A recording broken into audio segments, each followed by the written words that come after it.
నా పేరు ఆముదాల అసిరయ్య. నేను ఈ ఊరికి దంగేరు నుంచి వచ్చిన ఇన్స్పెక్టర్ని అని మీ అందరికీ అండర్స్టాండింగ్ అయిపోనాదని నాకు అండర్స్టాండింగ్ అయిపోనాది. నేను మామూలు ఇన్స్పెక్టర్ని కాను. కేడీలకు బేడీలు తగిలించి బీడీలతో కాల్చి కాల్చి బుద్ధి చెప్పడంలో చాలా పెద్ద పేరున్నవాణ్ణి. ఎముళ్ళాటోళ్లకు ముగుళ్ళాటోణ్ణి. మోకాల సిప్పల తీయించడంలో ప్రత్యేకమైన ట్రైనింగ్ అయిన వాణ్ణి. నేను అడిగిన ప్రతిదానికి మీరంతా ఎస్ అని సమాధానం చెప్పాలి. ఏమని సమాధానం చెప్పాలి? నేను చాలా స్ట్రిక్ట్ ఆఫీసర్ని. ఎంత స్ట్రిక్ట్ ఆఫీసర్ను అంత ఎదవనాయాల్ని. దీనికి నో అని చెప్పాలి. నేను క్వశ్చన్లు అడుగుతాను, ఆన్సర్ టు ది క్వశ్చన్లో. ఈ స్టేషన్ అంతటికి సీనియర్ ఫెలో ఎవడు? Who is senior fellow? నాకు ఈ ఊరి ఇస్త్రీ అంతా కావాలి. నేను అడిగే ఒక్కొక్క క్వశ్చన్కి సరిగా సమాధానం చెప్పు. ఈ ఊరంతటికి రిచ్ ఫెలో ఎవడు? శ్రీమాన్ సూర్యచంద్రరావు గారండి. ఈ ఊళ్ళో అతి మిక్కిలి మిక్కిలి పలుకుబడి గల వ్యక్తి ఎవడు? శ్రీమాన్ సూర్యచంద్రరావు గారండి. పోలీసు వాళ్ళకి యాలకు ఉపయోగపడి వాళ్ళని యాలకి ఉపయోగించుకునే బుర్ర వ్యక్తి ఎవడు? శ్రీమాన్ సూర్యచంద్రరావు గారండి. ఈ ఊళ్ళో పచ్చి ఎదవ కేదీనాయాలు ఎవడు? శ్రీమాన్ సూర్యచంద్రరావు గారండి. అన్నింటికీ ఆల్ ఇండియా రేడియోలో ఆడి పేరు గడగడగడగడ మోగిపోతుంటే ఆడేదో పెద్ద పొగరుపోతాయి ఉండాలని నా మెదడుకు ఐడియా వస్తా ఉండదు. పోలీసు వాళ్ళ దృష్టిలో పొగరబోతు అతను కాదండి, గోపి అని ఒక మునగాడు ఉన్నాడండి. వాడికి రెండు విద్యలు తెలుసండి. ఒకటి హార్మోని వాయించడం, రెండు హారి చేసిన వాళ్ళని ఎడపెడా వాయించడం. అబ్బా భలే వాయిస్తాడండి. అంత మునగాడా? అయితే ఆ అవరాగడ సంగతి త్వరలోనే చూసుకుంటాను. ఒక ఇంపార్టెంట్ క్వశ్చన్. ఈ ఊళ్ళో చూడగానే సుర్రు సుర్రు మనిపించే అందగట్టె ఎవరు? రాదండి. ఎవలాదా? ఎక్కడ కంపెనీ? బాబోయ్, కంపెనీ సరుకు కాదండి. శ్రీమాన్ సాక్షాత్ సూర్యచంద్ర గారి ఏకైక పుత్రిక, సింగిల్ డాటర్. అయితే వివాహముగానే అయిపోయినదా? ఇంకా లేదండి. గుడ్. అయితే మన డిపార్ట్మెంట్ లోనే పుట్టి పెరిగి పెద్దవాడవుతున్నాడన్నమాట. 6 అడుగుల ఆజానుభావుడు. అయితే వెంటనే ఇల్లు లుక్ చేస్తాను. లుక్ అయిపోతుంది.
ఎవరది? Good morning sir. నా పేరు ఎస్ఐ అసిరయ్య, ఆముదాల అసిరయ్య. దంగేరు నుంచి ఈ ఊరికి కొత్తగా ట్రాన్స్ఫర్ అయ్యి వచ్చాను. కొత్తగా ఏదైనా ఊరి పులిమేరల్లో అడుగెట్టి ఎట్టగానే ఏ పోలేరమ్మకో పోతురాజుకో దండం పెట్టుకోకపోతే ఎంత కీడు జరుగుద్దో, అలాగే తమలాంటి పెద్దోళ్ళకు దండం పెట్టుకోకపోతే అంత కీడు జరుగుద్దని వచ్చాను. What can I do sir? చాలా సంతోషమయ్యా, నీలాంటి ఇన్స్పెక్టర్ నా చేతిలో ఉంటే. ఎంత పొగరవాడికి! ఎవరినమ్మా అటు తిట్టుకుంటూ వస్తున్నావు? వాడే ఆ గోపిగాడు. నమస్కారం మేడమ్ గారు. చూడగానే సుర్రు అనిపిస్తున్నారంటే మీరే రాధగారు అయి ఉండాలని నాకు అండర్స్టాండింగ్ అయిపోనాది. ఎస్ఐ అసిరయ్య, మీ ఫాదర్ సేఫ్టీయే నా ఊపిరి. మీ ప్రాబ్లం ఏంటో నాకు చెప్పండి, నేను చేసేస్తానా. నేను కోపంతో వాడి హార్మోని పగలగొట్టానని వాడు నా కారద్దాలని పగలగొట్టి నీ దిక్కున చోట చెప్పుకోమన్నాడు. ఆని తిడితే నువ్వే సర్వ అంటావేంటి? మా ఎస్పీ దొరగారు కూడా నన్ను ముద్దుగా అలాగే పిలిచేవారు, అందుకే పొరపడైపోయింది. ఆ గోపిగాడు ఎంత గుండెలు తీసిన బంటు కాకపోతే నా కూతురు అవమానించి దాని కారుని బద్దలు కొడతాడా? అన్ని దెబ్బకి దెబ్బ నేను తిత్తగా. ఐఆమ్ ఇయర్. వై పియర్? ఏం చేస్తారట? గొట్ట సప్పుడు కాకుండా గుండా యాక్ట్ కింద వాడు అరెస్ట్ చేసేయగలను. ఇంట్రాగేషన్ పేరుతో వాడి మొక్కల చెప్పులు తీసి మీకు ప్రెజెంటేషన్ ఇచ్చేయగలం. దట్స్ ఆల్, అంతే. అదేదో వెంటనే చేసేయి. నో, నన్ను అవమానించిన అహంభావిని పోలీసుల సహాయంతో అరెస్ట్ చేస్తే అది నా ప్రెస్టేజ్ కే భంగం. అయితే 4 రౌడీల్ని బెత్తాయించి ఆడి కాళ్ళు చేతులు తీయించేస్తా. దానికి రౌడీలు ఎందుకు? 6 అడుగుల ఆజానుభావుణ్ణి ఈ తెలుగుదేశానికి అంతగాని నేనుండగా నాకు బత్తాయించండి. వాణ్ణి పోలీసుల సహాయంతో దెబ్బతీయడం నాకు ఇష్టం లేదని చెప్పారుగా. నేను పోలీసు గుడ్డలేసుకుంటే పోలీసోణ్ణి, గుడ్డలిప్పేసినానంటే పూకిరోణ్ణి. ఒక్క లొక్కేసానంటే లొక్కైపోతాడు ఆ డుక్కనాయ.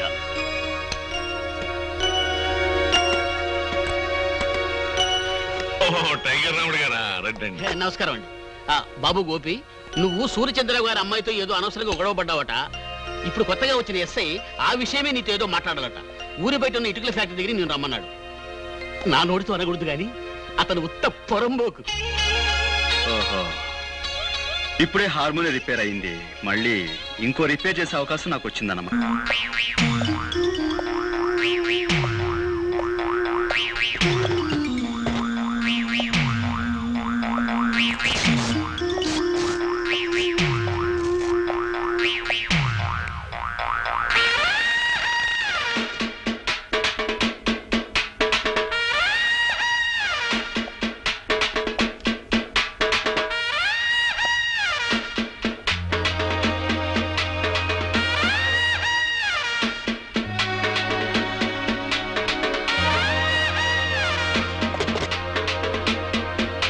ఇదిగో హార్మోనియం పెట్టి లొక్కేశాను, లొక్కైపోతా. మా నాన్న ఎప్పుడు నాకు 2 వాయించడం తెలుసు అంటాడు. ఒకటి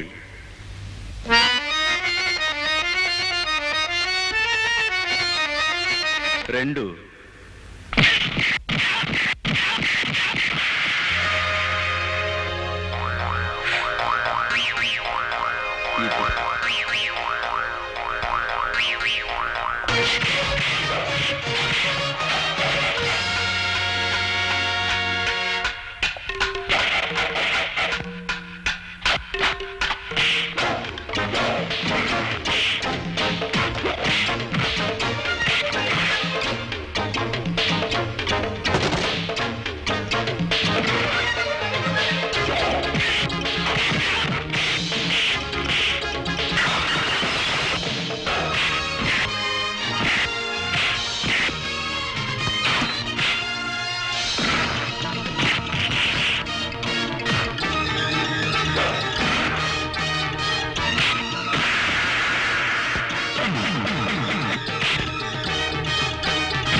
వాడు ఈ రోజే జాయిన్ అయ్యాడు. అతను ఎక్కడ? మూతి పగలగొట్టుకునేవాడు అండి. అవును. అయితే ఈ రూమేనండి.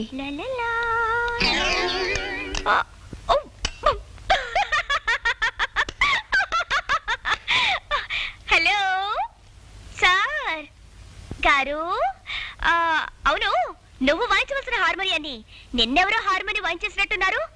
ఇదిగో, ఎదురులేని మనిషి తిరుగులేని మనగాండని వాల్ పోస్టర్లో చూసి సినిమా పేర్లు పెట్టేసుకుంటే సరికాదు. ఛాలెంజ్ లో ఉన్న సత్తా చేతల్లో ఉండాలి.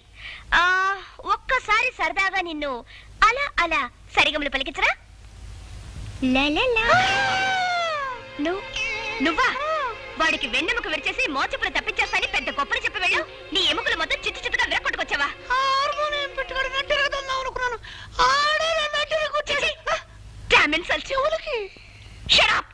సిగ్గురాకపోతే సరే.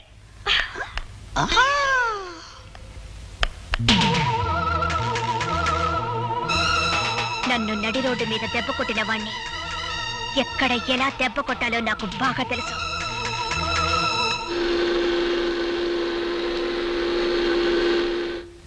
అమ్మో,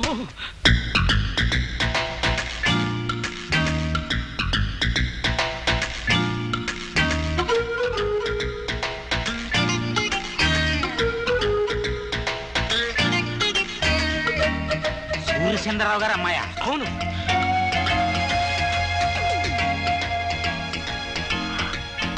మీరందరూ పెద్దవారు, నన్ను క్షమించండి. నాకు తెలుసు మీరు నన్ను క్షమించలేరు. పవిత్రమైన సంగీత వాద్యాన్ని నా అహంకారంతో, అజ్ఞానంతో, పొగరబోత్తనంతో పగలకొట్టి తీరని అపచారం చేశాను. అప్పలరాజు గారు, మీ కూతురు లాంటి దాన్ని మీరు నన్ను క్షమించలేరా? నేను క్షమించేస్తానమ్మా, కానీ మా పాపరాయుడు బా నేను దుర్మార్గురాల్ని. కళా తపస్వి లాంటి మీ అబ్బాయిని ఎన్నో రకాల కష్టాలకు గురి చేసిన కిరాతకురాల్ని. దయచేసి నన్ను క్షమించండి. బా, అమ్మాయి ముఖం చూస్తుంటే కడుపు తరుక్కుపోతోంది. ఆడపిల్ల నట్టింట్లో కన్నీళ్ళు ఎట్టకూడదు అనేసి క్షమించాన్ని. నేనంటానరా, కానీ వాడు క్షమించొద్దు. ఒక్కోసారి వాడికి విరక్తి వచ్చిందంటే అంతే. మీరు అలా అంటే కాదు, మీరు క్షమించాలి. మీ అబ్బాయి చేత కూడా క్షమించేలా చేసి ఆయన నాకు సంగీతం నేర్పించడానికి ఒప్పించాలి. ప్లీజ్. అలాగే ఆ అమ్మాయిని ఏడవద్దని చెప్పరా. మన ప్రయత్నం మనం చేద్దాం. వెళ్ళమని చెప్పు.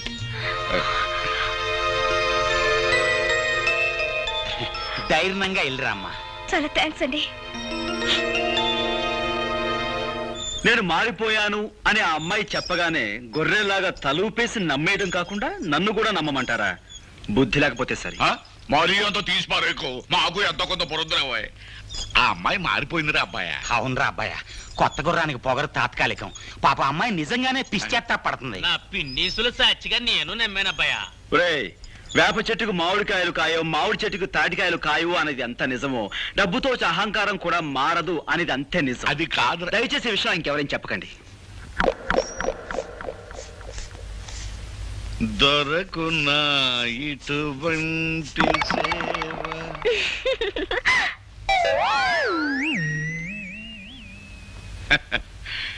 దొరకున్నా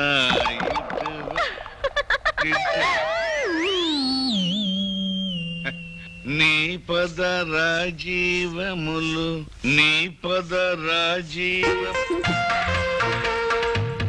ఎవరు పిలిచారు లోపలికి వచ్చి? నేను బయటకు రాలేదు, నాకు చూడాలనిపించింది, అందుకే వచ్చేసాను. అవును, ఎలా ఇస్తారన్నా నాలుగు ఇస్తారన్నా? పాపరాయుడు బా, అమ్మో, ఎవరో వచ్చేస్తున్నారు. బాబు నిలబడి కూతారంటే కట్టుకోలే నన్ను అడం దాసండి. నేను ఏమిటి వేషాలు? ఇలా మన చూసారంటే మన గుట్టంతా బయటపడిపోదు. నీకు నాకు మధ్య పాపరాయుడు బా. అయితే నేనే దాక్కుంటాను.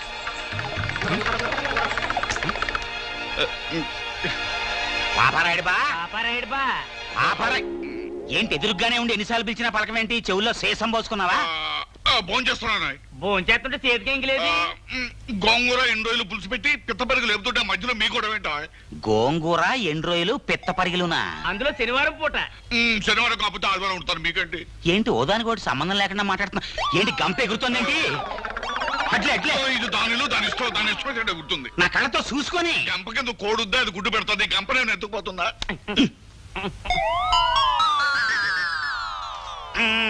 కింద 2 రోజులు, పైన తోటకూర. ఇంకేముంది, సూపర్ బజారే. తోటకూర, గోంగూర, బచ్చల కూర, కొత్తిమీర, కరివేపాకు. ఎంతసేపులా అనకుండా నన్ను కోళ్ళ గంప కింద దాసేశారు. ఇప్పుడు చూడండి మన గుట్టంతా. ఆ మాట నా ఉంటే కళ్ళు పోతాయి. నేను నిన్ను దాటి ఏంటి? అదంతా మేము చూసుకుంటాం గానీ నువ్వు బయటికి వెళ్ళి పిత్త పరిగిలు అమ్ముకో. సూపర్ బజారు వెళ్ళు. రేపు వస్తాగా. అమ్మ పాపరాయుడు బా, నువ్వు విన్నాళ్ళు సర్దార్ పాపారాయుడు అనుకున్నాం గానీ సరసాల పాపారాయుడు అని ఇప్పుడే తెలిసింది. అబ్బబ్బబ్బే, నాకేం తెలియదురా. ఏంటి గుడ్డెట్టేసినా నాకేం తెలియదని అంటావా? ఉండి సంగతి గోపి అబ్బాయితో. గోపి అబ్బాయితో అబ్బబ్బబ్బే, ఈ విషయం గోపికి మాత్రం చెప్పదురా. ఇదిగో 5 రూపాయలు తీసుకో. గోపికి మాత్రం చెప్పు. గుమ్మడికాయంత రహస్యాన్ని గుండెల్లో దాచుకుంటే 5 రూపాయలు ఇస్తావా? తోటకూర. అబ్బబ్బబ్బబ్బ. ఇదిగో ఇంకో 5 రూపాయలు తీసుకో. ఈ విషయం గోపికి మాత్రం చెప్పదురా. గోపికి మాత్రం బాబు గోపి, బాబు నేనెవరినో తెలుసా? తెలుసమ్మా, సూర్యచంద్ర గారి తల్లి గారు. అవును బాబు, నువ్వు నా మనవరాలు తగాదా పడుతున్నారని తెలిసింది. జరిగిన దానికి అది బాధపడుతోంది. నువ్వు కూడా దాన్ని క్షమించానని చెప్తే మాట్లాడవేం బాబు? చూడండమ్మా, నన్ను ద్వేషించే వాళ్ళని అభిమానించేంత గొప్పవాణ్ణి కాను. అలాగే నన్ను అభిమానించే వాళ్ళని ద్వేషించేంత మూర్ఖుని కాను. పెద్దలు మీరు చెప్పిన తర్వాత కూడా ఆవిడ్ని ద్వేషిస్తే తప్పు నాదే అవుతుంది. మీ మనవరాలతో చెప్పండి, ఇకపై ఆవిడికి నాకు ఎలాంటి పంతాలు ఉండవని. అలాగే, సరేనా? మంచిది బాబు, వస్తానమ్మా. మంచిది. థ్యాంక్ యూ నానమ్మ. ఇప్పుడు చెప్తా. అమ్మాయి,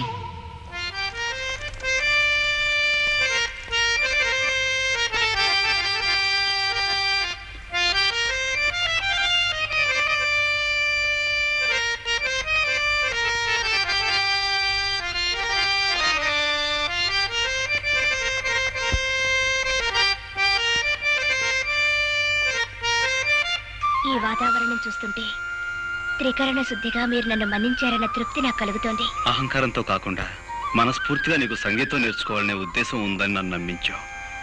చాలా సంతోషం. ఇక మొదలు పెడదాం. నాతో చిన్న కోరిక, కాదనకూడదు. చెప్పు. నేను పాట రాశాను. నువ్వు పాటలు కూడా రాస్తావా? ఓ, నేను కాలేజీలో చాలా ప్రైజులు గెలిచాను. ఇదిగో ఈ పాటగా వరుస కట్టి పాడి వినిపించండి.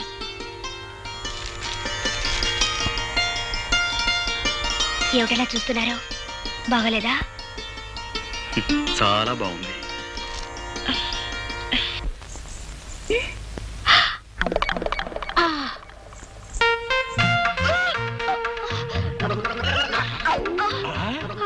ఏంటి కక్కుతున్నావేంటి? ఆడదాన్ని అడిగితే నేనేం చెప్తాను? లోపలికి వెళ్ళి ఆ మగాయన్ని అడగండి. అమ్మా, కోళ్ల గంప కింద ఎంత వ్యవహారం జరిగిపోయింది. ఏమండి? ఎన్నో నెల? 3వ నెల. సాలిక పాపరాయుడు బా, పాపరాయుడు బా, పాపరాయ్. ఇట్రా ఇట్రా. ఏమిట్రా? ఏంటి సూపర్ బజార్ మన గుమ్మ ముందు కూర్చుని కక్కుంటుంది? అదేమిట్రా? ఎక్కడో చూడలేనట్టు మన ఇంటి ముందు కక్కుతాంది. బాగుంది బా నువ్వు చెప్పటం. మన కక్కు ఇంకో చోట కక్కితే అప్పారావు గారింటో అన్నం తిని శలపతిరావు గారింటో చేయి గడుకున్నట్టు ఉంటది. మన కక్కు మన ఇంటి ముందే కక్కాలి. ఏమిట్రా? ఆ కక్కేమిటో ఆ గొడవ ఏమిటో నాకేం అర్థం కావట్లేదు. బా, ఆ కక్కు ఈ కక్కు 3వ నెలంట. 50 రూపాయలు ఈ మంత్రసాందరి తీసుకెడతా. 50 రూపాయలా? నేను దచ్చనే ఉన్నాం. ఆ కక్కుకి నాకు ఏ సంబంధం లేదు. కక్కుల దాకా తీసుకొచ్చి నాకు సంబంధం లేదంటే ఎవరు నమ్ముతాడు? 250 రూపాయలు ఏకంగా ఉయ్యాల మంచం పట్టుకొచ్చేస్తా. లేనిపోయిన కక్కులని నానెత్తి మీద రుద్దుతారేమిట్రా? ఏంటి లేనిపోయిన కక్కుల? పాపం పేగులు కూడా కక్కేసేట్టుంది. తోటకూర గోం. సరే, అది కక్కితే నాకెందుకని. ఇదిగో ఈ 50 రూపాయలు తీసుకుని మంత్రసాన్ దగ్గర తగలాడు మనం. ఇదిగో మళ్ళీ ఎప్పుడైనా కక్కొచ్చిందంటే ఏ బడెరుగు మీద గుడి బెట్ల దగ్గర కక్కాల్సిందే కానీ నా ఇంటి ముందు మాత్రం కక్కడానికి వీలేదని చెప్పండి. ఇదిగో పుట్టబోయే కొడుక్కి ఎవరి పేరెట్టమంటావు?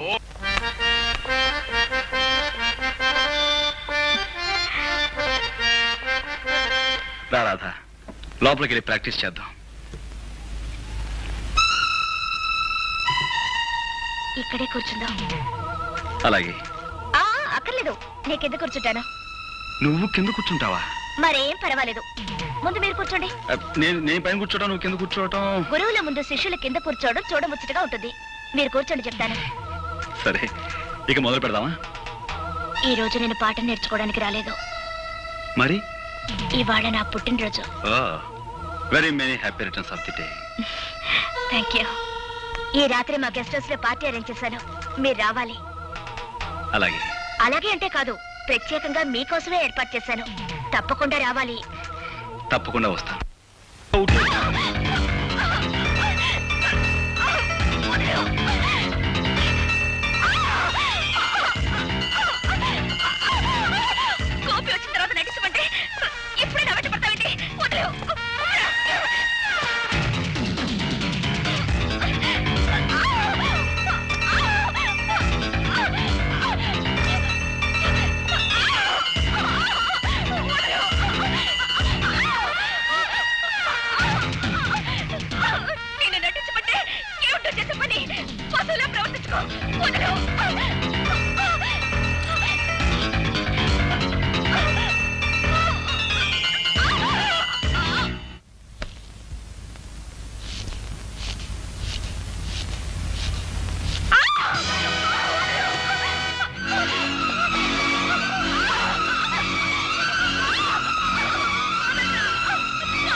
ఒంటరిగా ఆడపిల్ల దొరికింది కదా అని అత్యాచారం చేయబోతావా?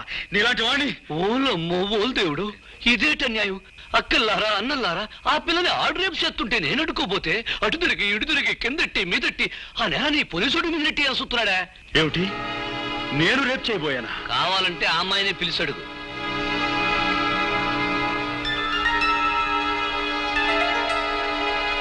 రాధా, ఏమిటి ఆలోచిస్తున్నావు? జరిగిందేమిటో చెప్పు.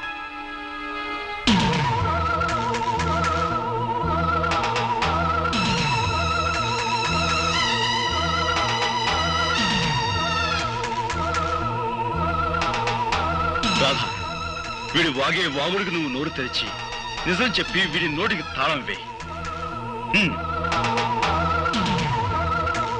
సమయానికి ఈయనొచ్చి నన్ను రక్షించకపోతే నా బ్రతుకు కుక్కలు చెప్పిన విస్తరయ్యేది. నీకేమైనా పిచ్చి పట్టిందా? పిచ్చి నాకు కాదు, నీకే పిచ్చి, మద పిచ్చి. శిష్యురాలిని కూడా చూడకుండా నా జీవితాన్ని పాడు చేయాలని చూస్తావా?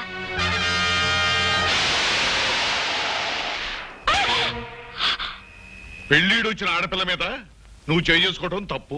బా నువ్వెన్నైనా చెప్పు, రేపు జరగబోయే పంచాయతీకి అబ్బాయి వెళ్ళటం నాకు ఇష్టం లేదు. నువ్వు నోరు మీద. ఈ ఊరికి ఒక కట్టుబాటు ఉంది, అందరూ దానికి కట్టుబడి ఉండాలి. నానా, దయచేసి ఈ విషయంలో ఎవరూ తలదూర్చొద్దు. అది మనిషి కాదు, రాక్షసి. అందుకే కుట్టాను. ఎందుకు నువ్వు అనేదేమిట్రా? పంచాయతీకి వచ్చి నేను క్షమాపణ చెప్పాల్సిన అవసరం నాకు లేదు అంటాను. సరే, నువ్వు వెళ్ళకపోతే నీ బదులు నేను వెళ్ళి పంచాయతీ ముందు నిలబడతాను రా.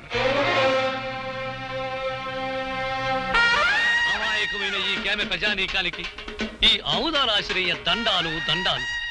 ఇంత ఘోరంగా దారుణంగా జరిగిపోన సంఘటన మొత్తం ప్రజానీకానికంతా తెలుసు. కానీ నా మీద లేనిపోని నేరాలు మోపాలని పెద్ద డ్రామా యాక్టింగ్ చేసేస్తున్నాడు ఈ హార్మోనియం పెట్టిగాడు.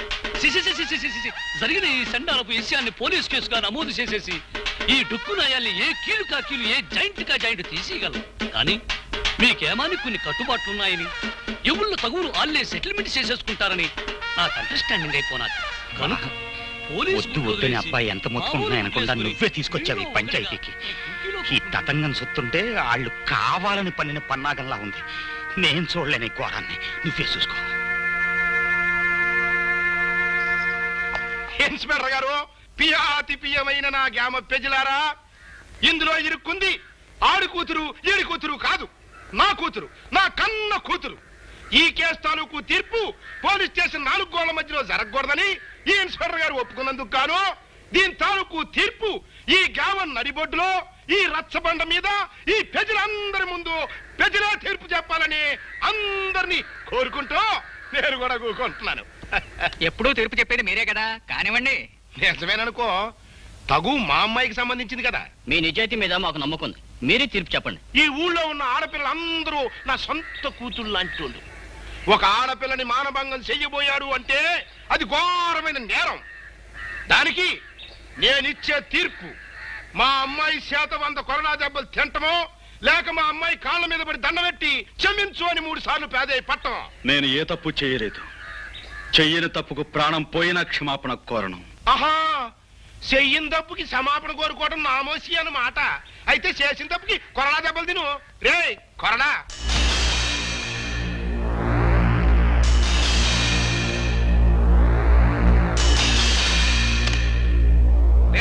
అది కట్టేట్రా.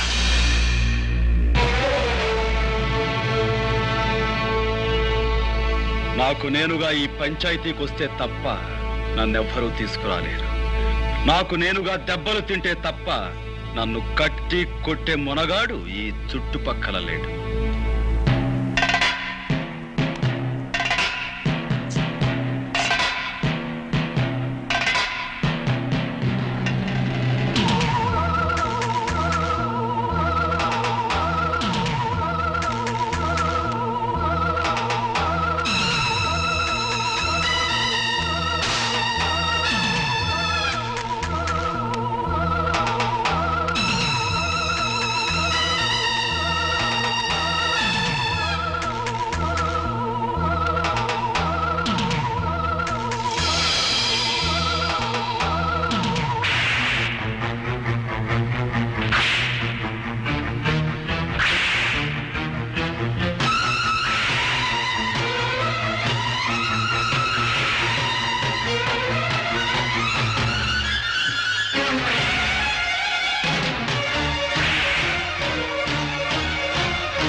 గారిని కోడతో కొడుతున్నారమ్మా. తొందరగా కదా.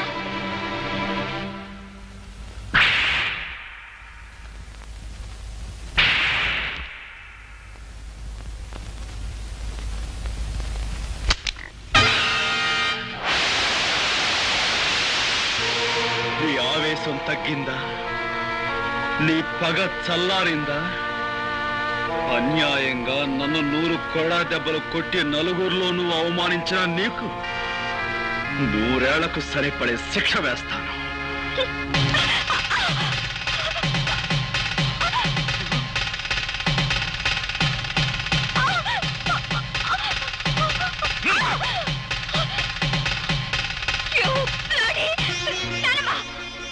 తప్పమ్మా, నీ పెళ్లి జరిగిపోయింది. జరగవలసిన వాడితోనే జరిగింది.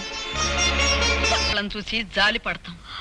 బలవంతంగా తాళి తెంచుకునే వాళ్ళ మూర్ఖత్వాన్ని చూసి ఎవ్వరూ జాలి పడరు.